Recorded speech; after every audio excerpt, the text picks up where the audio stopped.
The Emporia Coach. This is an application on the phone as standard that once you go into it, you can actually takes you on a step-by-step journey teaching you more about the mobile phone. This is designed to actually help you navigate through the phone, but as you get more and more comfortable, it will give you a snippet each day.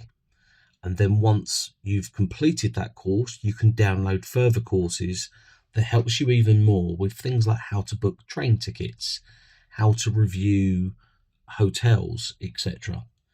So you'll see there, it's just giving me a small snippet of information, and then you can do this on a day by day. So it's a very small slice and repeat schedule, but you can actually continue if you want to. You can just start the next chapter immediately and go through one bit at a time to actually learn more and more about the device. So here you'll see what does the abbreviation GB stand for, and this stands for gigabytes.